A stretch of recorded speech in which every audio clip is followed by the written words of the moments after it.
Olá, meus amigos da Connect TV, estamos aqui a postos, eu, meu amigo Silvio e meu amigo PH, para fazermos mais um X da questão para você. Hoje é dia 13 de fevereiro, 13, sexta-feira, 13 de fevereiro. Hoje não está fraco não, viu? Sexta-feira, 13 de fevereiro, e vamos para mais um programa, o X da questão.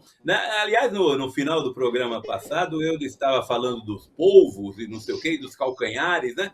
E eu falei, semana que vem a gente volta para falar dos calcanhares de Aquiles, né? ou então dos rabos presos. Acho que vamos falar das duas coisas hoje, não vai ter como fugir de nada, não. Tem muito assunto aqui para a gente conversar e é um prazer recebê-los aqui. Hoje eu estou perdendo, porque tenho dois amigos que estão nos Estados Unidos, né? O Silvio está nos Estados Unidos, em Massachusetts, e o meu amigo Paulo Henrique está em Washington, está visitando Trump lá. Silvio Braunar, seu oi para a nossa audiência, o seu olá para a nossa audiência. Bom demais estar aqui junto com você, Pilão, PH. Estou aqui na minha Milford, Massachusetts. Ah, meu amigo, bom demais estar aqui para mais essa edição e um resumo aí das coisas que não param no Brasilzão de meu Deus, no meio do carnaval. Esse é o Brasil, Brasil pegando fogo e a galera pulando o carnaval, meu amigo Pilão. É isso mesmo. E você, PH, o que tem para gente aí de Washington?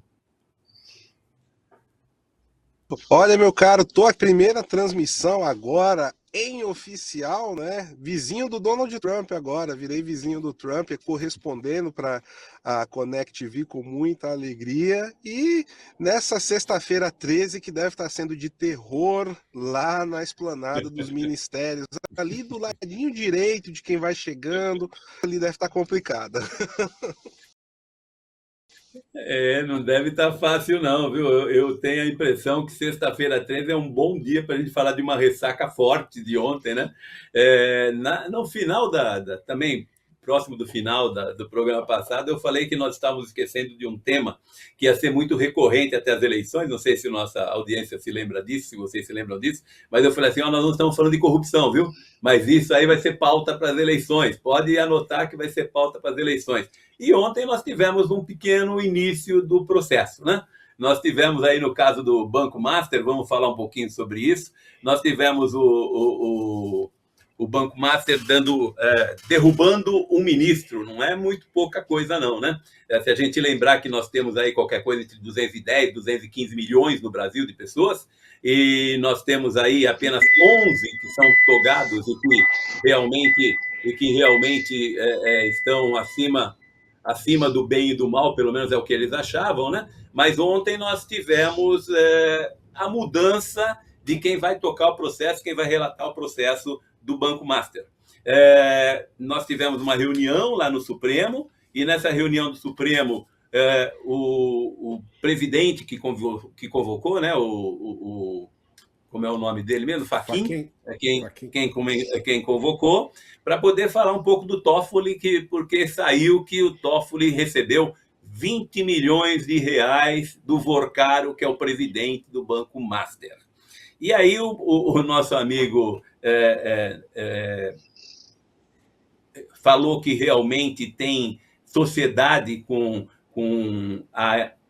como é que é mesmo? Maridit.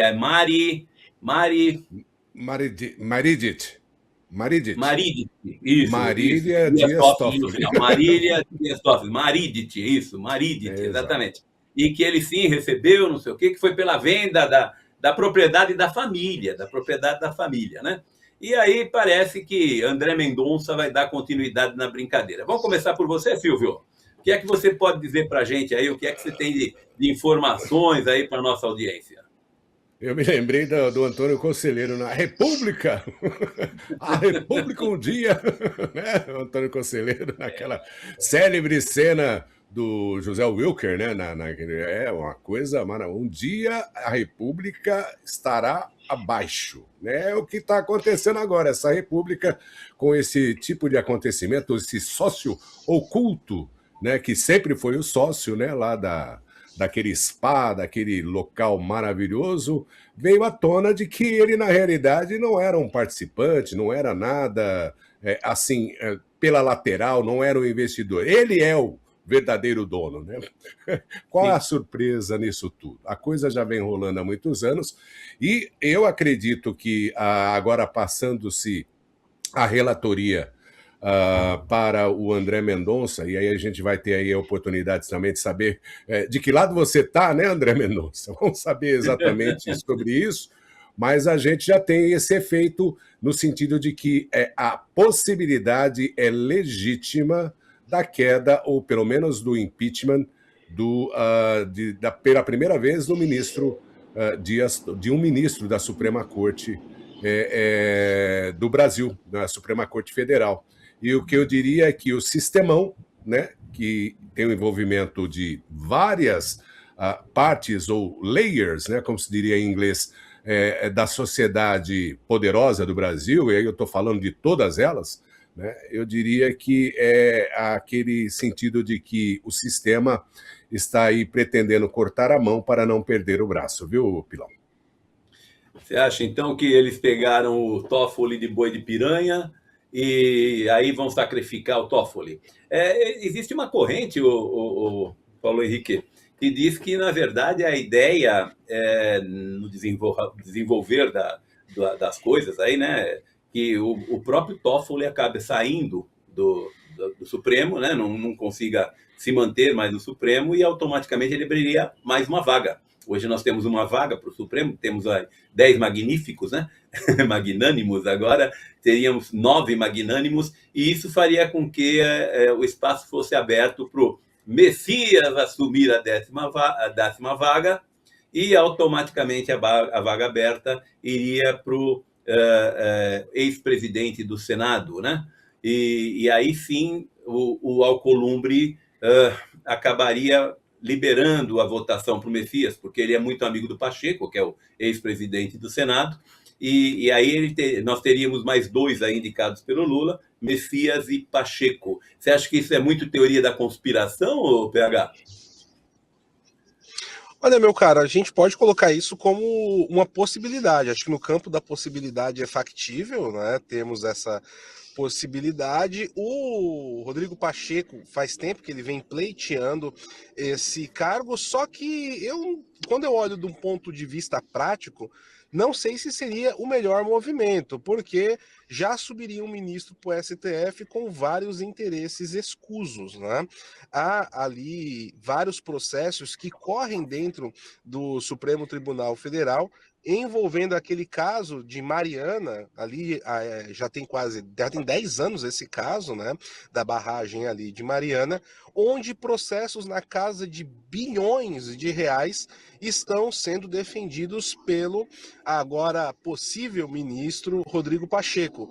Para quem entraria na vaga de alguém que está ligado a escândalos de corrupção ou pelo menos tráfico de influência, não seria o melhor dos mundos. Agora sim, uma informação também que nós temos de bastidores é que ontem aconteceu uma reunião de 3 horas entre os 10 ministros e que o Dias Toffoli teria dito que, olha, eu posso passar a relatoria, mas vou passar a relatoria não por suspeição. Não há nada que indique a suspeição e que houve um incômodo muito grande entre um grupo de ministros, porque a Polícia Federal estaria investigando sem autorização ministros do Supremo. Mas vejam só, a polícia fazendo o trabalho dela está incomodando algumas pessoas dentro da República Brasileira, né? É algo que, se a gente tentar explicar aqui nos Estados Unidos, em Portugal, né, para qualquer pessoa é difícil do pessoal entender isso. Outro ponto aí também que está causando preocupação em Brasília nesse momento foi justamente o sorteio ter caído com o André Mendonça, tá?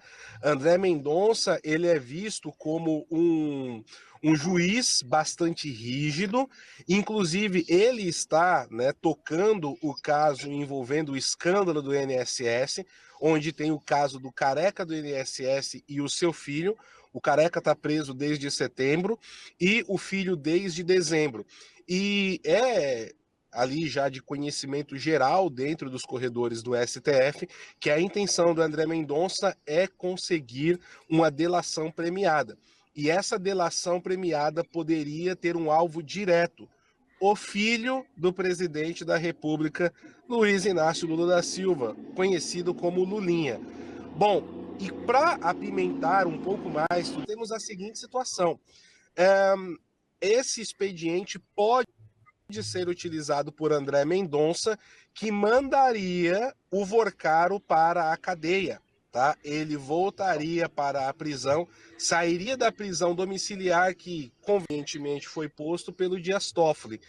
E para se ter ainda mais um tempero, também já é público e notório que tanto o Dias Toffoli quanto o Alexandre de Moraes, que é outro ministro que teria ligações aí com o Vorcaro, não morrem de amores pelo André Mendonça, e o sentimento é recíproco por parte do André Mendonça.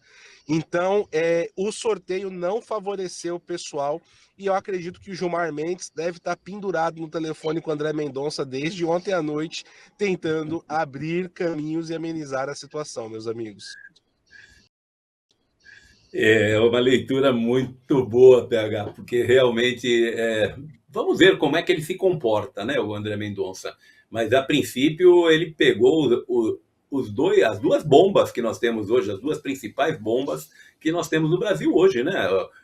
Que é o caso do Master e o caso da CPMI dos velhinhos, né, das aposentadorias. Elas duas ficaram na mão dele. Eu tenho a impressão que, se ele quiser, ele junta as duas e começa a jogar todo mundo dentro do balaio, e não vai faltar gente para pôr no balaio, vai faltar balaio para colocar gente, porque tem muita, mas muita gente envolvida.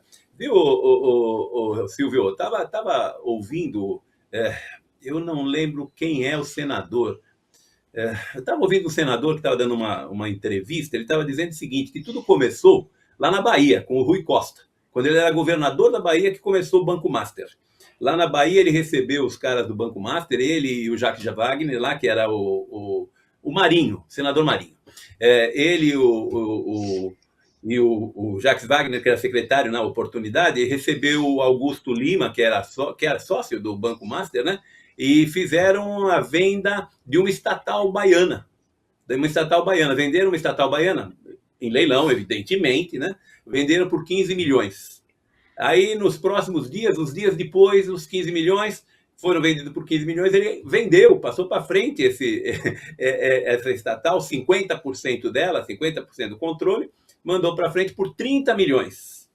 E automaticamente veio de lá para cá, veio crescendo a coisa, né? A gente vê um monte de gente pendurada. Desde o Manteiga, que ganha 1 milhão por mês para fazer eu não sei o que com ele, né? Com o Vorcaro, até a própria esposa a própria esposa, a Bassi, né? A Bassi, a Viviane Bassi, a própria esposa, a Viviane Bassi, que ganha um contrato de 130 milhões de reais, né? Enfim, tem coisa aí que vai extrapolar. Você acha que ele vai pegar realmente para valer, ô Silvio? Você acha que tem espaço para pegar para valer? E só me fala o que você acha dessa possível conspiração aí que eu falei, de substituição aí das vagas do Senado. Você acha que isso também é possível? Então, eu estava pensando justamente nesse sentido, né? Começou com o Cashcred lá da Bahia, que era um plano de empréstimo para pessoas pobres, consignado para pessoas pobres e tudo mais. Foi aí que apareceu, montou-se o Banco Master, né? Foi a partir desse momento. Quer dizer, já é uma quadrilha mesmo, né? Um plano de ação muito bem elaborado, e a coisa veio crescendo a tal forma e envolvendo um monte de gente. Afinal de contas, você está metendo a mão no erário, né? Facilidade, você está no poder metendo a mão no erário, e só tinha que acontecer esse tipo de coisa, né? Porque quando o nosso excelentíssimo vice-presidente lá atrás falou que ele só queria voltar à cena do crime, além de fazer um revenge, né? Ou seja, para realmente ferrar com todo mundo, como ele mesmo disse, né? O nosso desgoverno, a ideia era justamente meter a mão no tumbum, né? No timbum, né? Do erário público, e se enriquecer com ele e se prosperar no poder eternamente. Só que aí desgarrou. É aquela coisa, né? Quando a facilidade ela é muito facilidade. Quando a coisa é muito fácil, né, o pessoal perde a noção. É o que a gente estava conversando aqui antes do programa a respeito do carnaval, né? O pessoal vai para os bloquinhos, eles perdem a razão, aproveitam, vão aproveitando e vão se desvencilhando de todas as pregas morais. É o que aconteceu com essa desgovernança. E, sim, eu acredito que essa é uma das jogadas, por mais que o PH tenha explicado quais são as intenções, mas é a exata manutenção do poder do sistema. O que eu acredito que possa estar aí em voga é justamente o teste a esse muito cristão, o nosso queridíssimo ministro André Mendonça, né? Porque é um teste de fé, de fogo. Terrivelmente cristão. Evangélico, né? Terrivelmente evangélico. Terrivelmente evangélico. Vai ser um teste de fogo para ele, porque afinal de contas vai ser ele, como diria Antônio Conselheiro, né? E contra a República, né? A República, né? Que tudo foi em defesa da República. Então vai ser um verdadeiro... O Antônio Conselheiro falava assim, ó, a República um dia cairá por terra. E é exatamente esse momento em que se encontra o André Mendonça para fazer a República cair por terra ou se realinhar novamente no sistemão, como aquele caminhão de melancia, né, que balança a chacoalha. Chacoalhada e segue em frente. Segue em frente para ajustar a carga e continua indo. Eles já deram a cabeça do Toffoli, né? Olha, eu como um bom monarquista... Só um comentário rápido, professor Pilão. Monarquista que sou, concordo plenamente com o Antônio Conselheiro. Eu também, PH. Eu também. Mas me fala uma coisa, PH. Provavelmente os fogos sobre o Dias Toffoli, né? Diminuirão ou até cessarão com ele largando o inquérito, né? Porque a mídia começa a bater de outra forma. Você acha que isso pode virar para o lado do Moraes? O Moraes tinha o seu fiel escudeiro, que era o Dias Toffoli, né? O Dias Toffoli servia para ele como uma muralha, né? Ele estava felicíssimo, porque ninguém mais lembra da esposa dele recebendo 130 milhões, ninguém mais lembra dos crimes que ele praticou. Por quê? Porque foi tudo voltado para o Dias Toffoli. Será que agora vira de novo para cima do Moraes? Olha, eu vou ser bem sincero, eu não quero aqui estar fazendo pensamento desejoso, mas eu acho que a coisa está aumentando, né? A coisa está aumentando e eu acho que pode chegar até em ex-ministros. Há algumas linhas de investigações que já começam ali a passar perto da porta do Ricardo Lewandowski também, e isso pode comprometer a corte de maneira, assim, talvez desmoralizante. Tudo vai depender da condução que o André Mendonça fizer, principalmente aí depois do período do carnaval. Se o Vorcaro voltar para a prisão, a possibilidade de ele delatar cresce muito, tá? Porque você vai comprar o silêncio do Vorcaro como? Dinheiro, ele é o dono do cofre. Os ativos dele estão fora do Brasil, não estão ao alcance daqueles que poderiam ameaçar a sua fortuna. Preso, ele já está. E se ele viesse assim a se suicidar com 3 golpes nas costas, seria muito estranho para explicar no caso da Polícia Federal. Então, meus amigos, eu não sei, viu? Olha, eu vou te dizer que eu acho que a situação do pessoal ali que está nesses contatos do Vorcaro vai ficar bem complicado. E o pior, nós temos já relatos claros e confirmados, tá?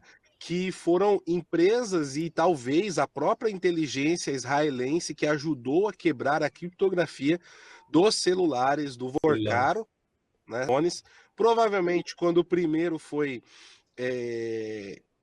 quebrado ali, veio em cascata, né? A quebra da criptografia dos outros, mas os israelenses estavam aí no meio. Agora, vamos lá, agora eu vou colocar o chapéu de alumínio aqui, os senhores me permitam, mas parte do trabalho de um correspondente internacional é esse. Lula é persona não grata.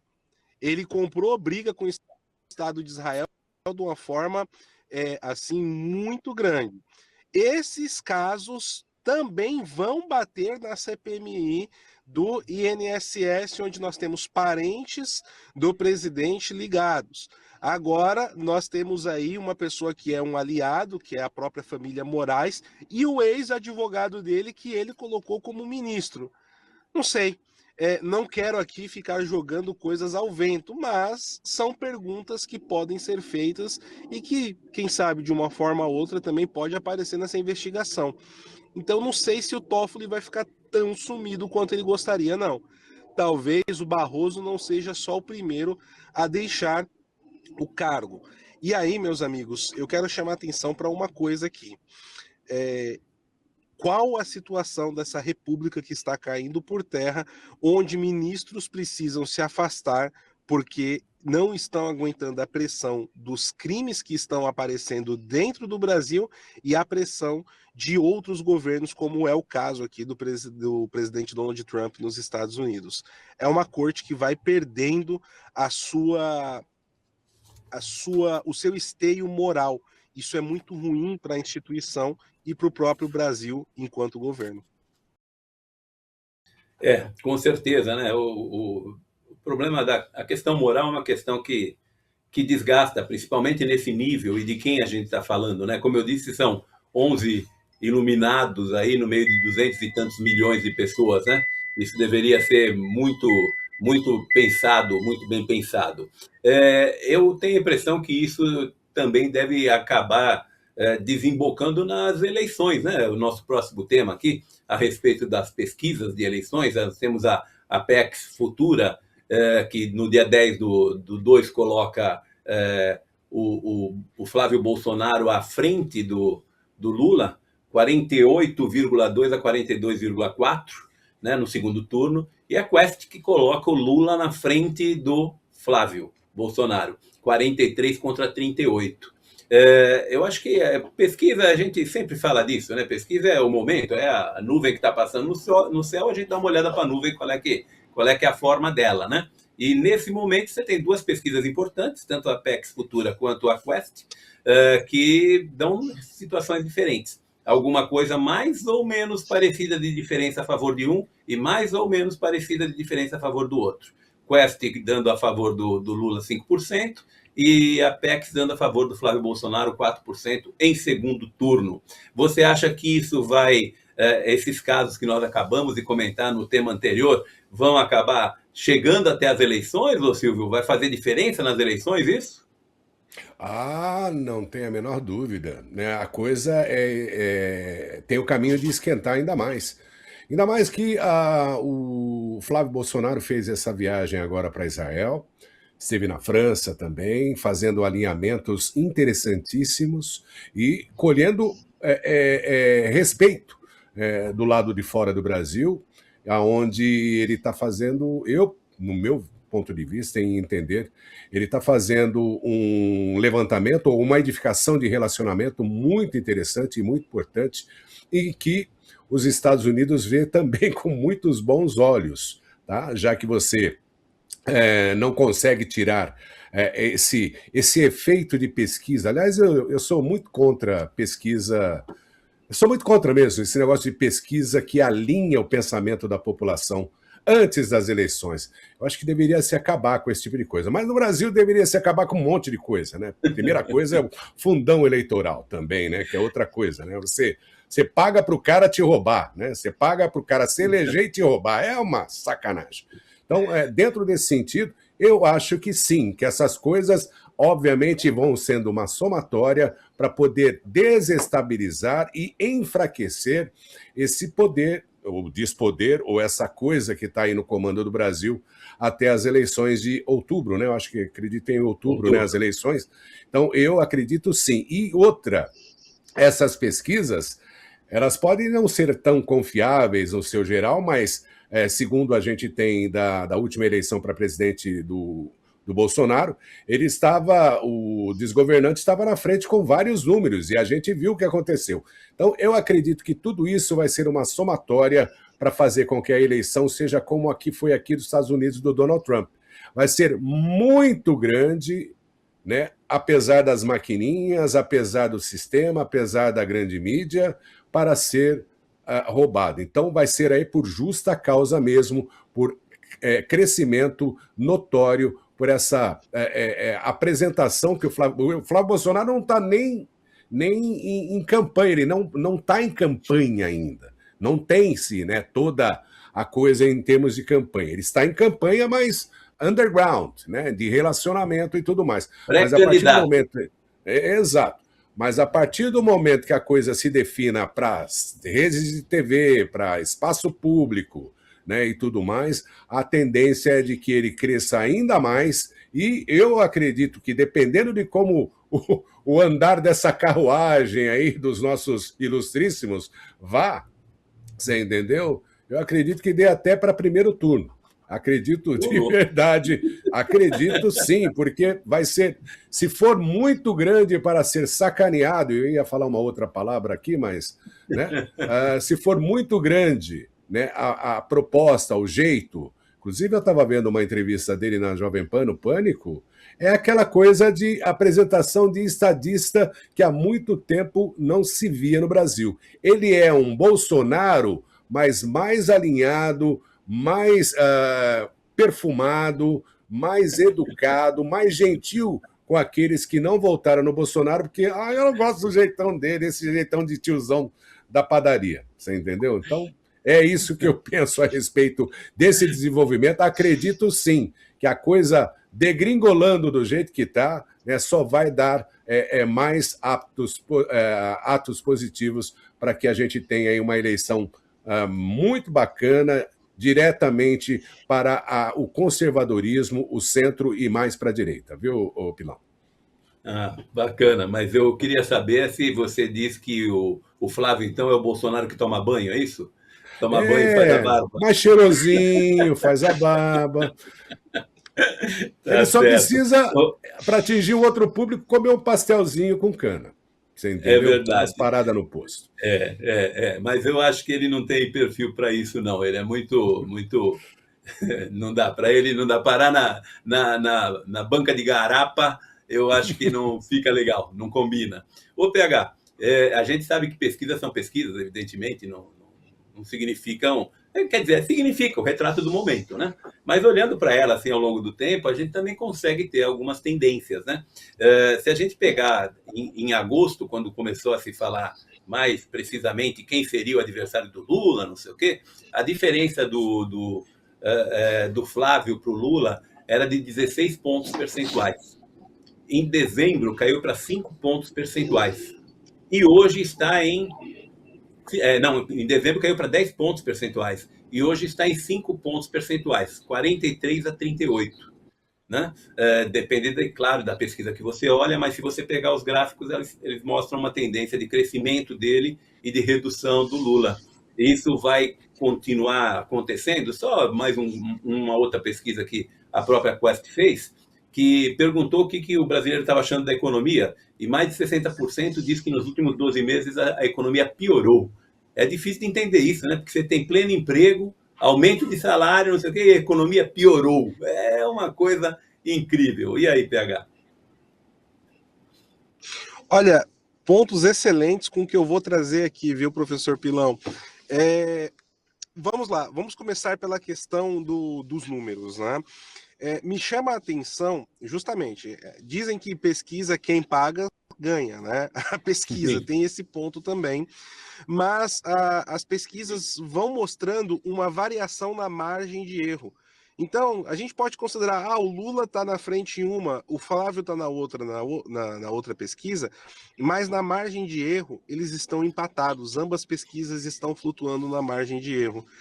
Um outro ponto importante é como o Flávio está se consolidando. O Silvio, ele foi muito feliz, e eu concordo plenamente com ele, que depois que o Jair decidiu que o Flávio seria aí o seu indicado à sucessão, o Flávio ele vem fazendo diversas excursões, fez uma aqui nos Estados Unidos, foi para feito aparições em várias camadas, né, da sociedade brasileira, desde o programa do Ratinho, agora no Pânico, outros programas, e sempre com muita estabilidade da fala.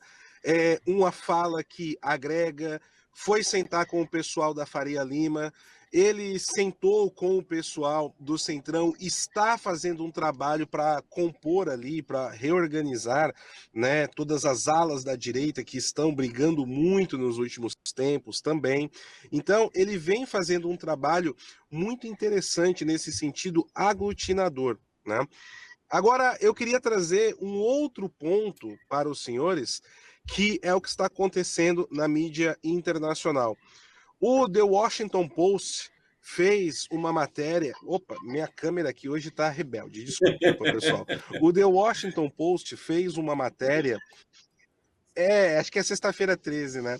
O The Washington Post ele fez uma matéria falando justamente sobre a idade do Lula. E o que isso poderia representar? Porque o Lula é um homem que, se reeleito, chegaria ao final do seu mandato na casa dos 85 anos em um partido que não tem renovação interna. Vale lembrar que a visão jovem do partido é o Fernando Haddad, que já está com 63 anos de idade. E isso demonstra um problema muito grande. E aponta acontecendo, segundo a visão do Washington Post, dentro dos Estados Unidos da América, como 2024, entre Donald Trump e o Joe Biden, né? Que nós tínhamos ali os dois presidentes mais velhos, ou os dois candidatos mais velhos à presidência na história americana. Outro ponto que também vem da mídia internacional foi da revista The Economist, como muitos chamam The Communist, né? Lá do Reino Unido, e ela apontava justamente essa questão econômica. Olha que interessante, professor. O que nós tivemos? A The Economist trazia ali que o grande trunfo eleitoral que o Lula iria tentar discutir seria a economia. E eles apontam que a eleição no Brasil vai ser pautada em dois aspectos, o econômico e da segurança pública. E eles entendem que o Flávio Bolsonaro é um nome forte para a segurança pública e o Lula vai tentar ser o da economia. Eles apontam que a narrativa do governo ia ser justamente nesses pontos que você trouxe, meu caro. Nós tivemos um crescimento aqui da economia, o desemprego caiu. Só que a The Economist fez um trabalho de profundidade. E olha aqui, eu até fiquei surpreso. E conversaram com alguns economistas de renome no Brasil, e esses economistas apontaram que o Brasil está passando, na verdade, por um processo de recessão, fuga de capital, fuga de talento, a balança fiscal está assim destruindo o bolso do brasileiro e aumentando a instabilidade das empresas, e isso está fazendo com que o dinheiro derreta, ou seja, todo aquilo que o governo fala, olha, você tem estabilidade, teve um crescimento, na verdade, é quando você vai fazer esse comparativo em moeda estrangeira, sobretudo dólar. Quando você olha isso do ponto de vista do poder de compra da população, está muito baixo. E que o Brasil, se continuar com Lula, está caminhando para uma recessão grave, muito grave, em 2027. E aqui eu volto, né, para fechar o meu comentário, a um ponto muito interessante do que o Flávio disse. Na semana passada, ele acenou com o que está sendo chamado de tesouraço, ou seja, cortar impostos e reverter impostos que estão acabando com a população e minando até a iniciativa privada e o pequeno empreendedor. E isso está sendo visto também com bons olhos fora do Brasil, até por publicações aí mais voltadas ao meio socialista de enxergar o mundo, meus caros. É bem isso. Tá aqui o Jefferson me pressionando, mas vamos falar sobre um outro assunto ainda. Vamos tentar falar um pouco mais rapidinho. Mas, de qualquer maneira, deixa eu só fazer um comentário, que o Silvio disse que assistiu o Flávio no Pânico, né, da Jovem Pan, ô Silvio? E ele teve uma tirada genial. Ele disse que o Fernando Haddad é o melhor ministro da Fazenda que já existiu no Paraguai. No Paraguai. Ele é o melhor ministro da Fazenda do Paraguai. Ele conseguiu mandar todas as empresas brasileiras para o Paraguai, que lá eles estão querendo fazer uma estátua para ele, né?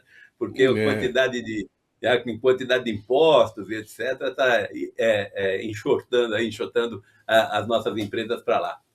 Cada hora é uma, cada hora é uma e estão indo E ele embora. tem razão. Tem razão, só rapidinho. Eu tenho visto através das mídias sociais, os jornais não mostram, né? Obviamente a mídia brasileira jamais vai mostrar. Mas a fila lá em Assunção e em Foz do Iguaçu, nas embaixadas, né? E nos consulados, né? Na parte de imigração, perdão, lá não é embaixada, na parte de imigração dos brasileiros. Horas e horas, dias inteiros, chegando de madrugada para a fila para poder migrar para o Paraguai. Você entendeu? A quantidade de brasileiros mês, ou seja, aquele que tem um negocinho, que ele quer empreender, né? E obviamente que as condições do Paraguai, no dia, quem diria, hein? A gente sempre zoou com o Paraguai. Nós ainda vimos isso, meu amigo. Não acredito. Nós vimos isso, né? Um dia a gente achou que iria virar Venezuela. Hoje eu penso assim, se fôssemos a Venezuela hoje, já estava bom demais. Para a gente poder fechar, vamos falar bem rapidinho do seguinte, já que nós estamos falando ainda de eleição, nós temos agora... Acho que é segunda-feira, não sei se é na segunda ou é na terça, que desfila o Lula, né? O Lula desfila na Sapucaí.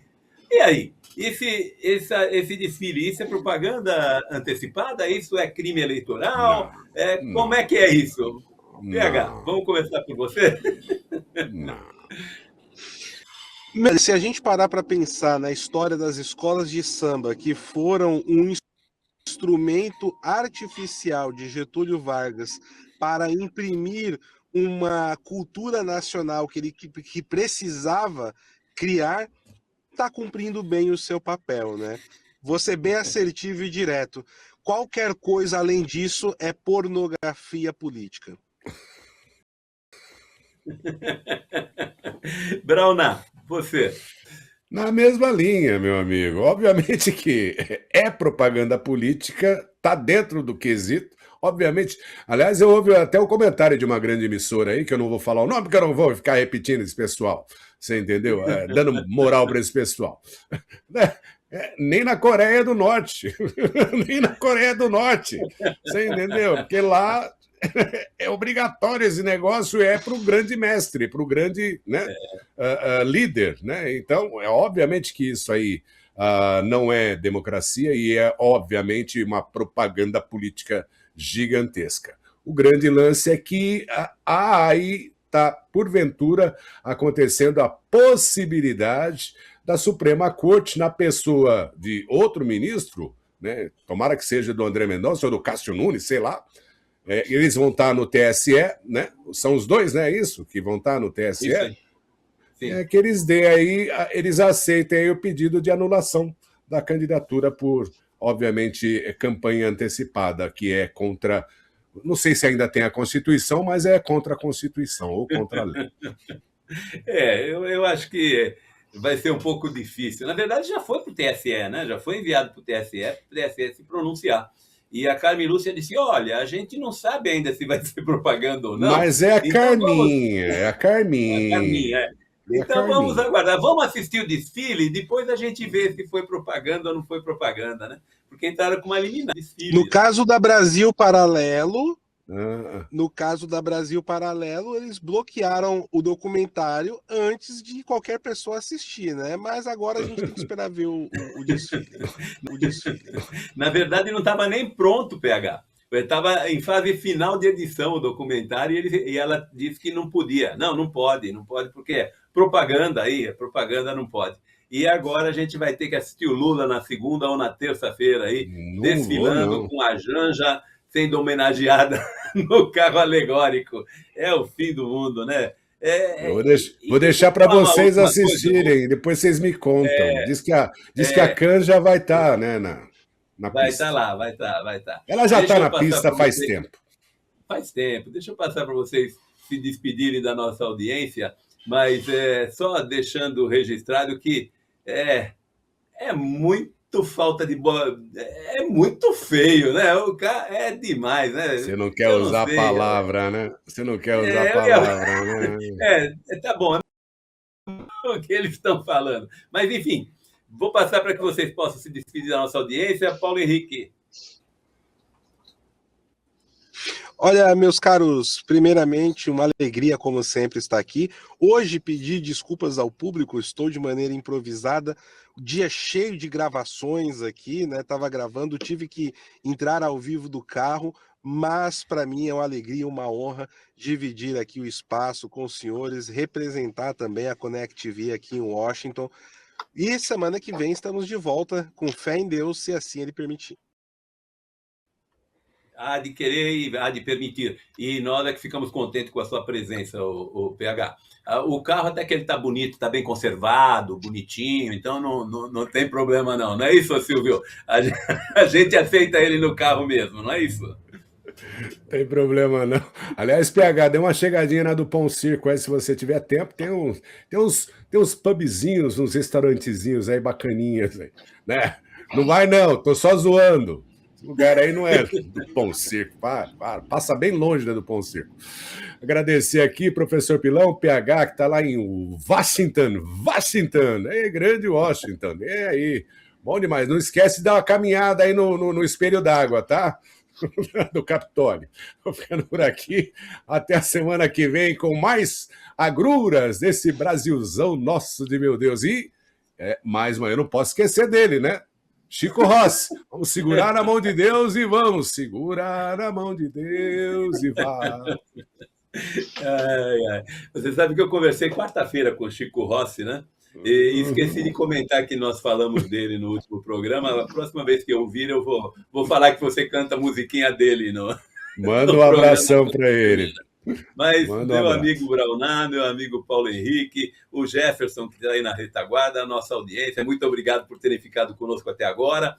Jefferson, você como diretor do programa, por gentileza, anote a falta do Eudes, que não apareceu lá de Portugal. Sem jeitão. Está cabulando o programa, e o Renatão também. Mas um abraço a eles dois, mesmo não estando aqui. Pessoal, muito obrigado por tudo, por terem ficado conosco e até a semana que vem. Tchau, tchau. Um abraço a todos. Tchau, tchau.